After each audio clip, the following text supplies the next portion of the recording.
This is Roman Griffen from the Roman Review with a review of Sunday at Tiffany's by James Patterson and Gabrielle Charbonnet. Sounds like a wine. Not James Patterson, the other one. This book, well, this book has a big problem with it. Problem is, point of view is a problem. It's about a girl named Jane who has an imaginary friend named Michael. The problem is this, other than there's really not a story.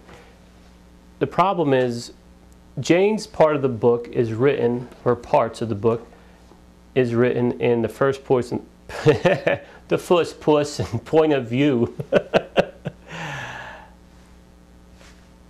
Is written in the first person point of view. Michael's is written in an omniscient point of view. And what happens is the reader gets confused, and at least this reader did, and any reader would, because of the shifting points of view. Here's what may happen. Here's a trap you may fall into. On page 31, the end of a chapter, this is from Jane's point of view, I slammed the door behind me and flung myself on my bed, burying my face in my pillow. Here, with no one to see me, I started to weep like the world's biggest crybaby. Then the door opened. It was Michael. Thank goodness, it was Michael. Come to save me. That's the end of the chapter. Page 32, beginning of the next chapter, in the omniscient point of view. Jane was sobbing on her bed all by herself when he came in. You just said that, or somebody just said that, at the end of the last chapter. Now it's repetitive. Now it's stupid. Now the reader sits there and thinks, what the hell is going on? Didn't I just read that? What a stupid story. And you're right, it is a dumb story because there is no story. But the point is, that's the trap you fall into. There are also contradictions with the character Michael. He is a imaginary friend, and he claims earlier in the book that the only person that can see him, or persons, well, person actually, is the person that he's the imaginary friend to. Now, later on in the book, he's the imaginary friend of this girl Jane when she's like 9. Then 23 years later it jumps ahead, which is fine with me. I wish this book just jumped ahead to the end after the first chapter, but he says that no one else can see him. But then he's following this girl Jane, whom he recognizes from 23 years earlier, and he's hiding behind things so the front door guy doesn't see him at Jane's residence, which she lives in an apartment in New York. They have a doorman. Why is he hiding if nobody can see him? Number 2, it says that these imaginary friends they have a limited memory. Things are fuzzy. There's only sketchy kind of details here and there.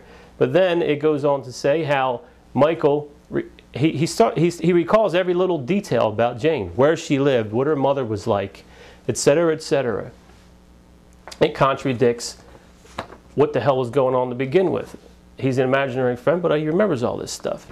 Now, the problem is, the book's about 309 pages. I read about 70 some, maybe 80, but you do not want to keep reading. You cannot attach yourself to any character.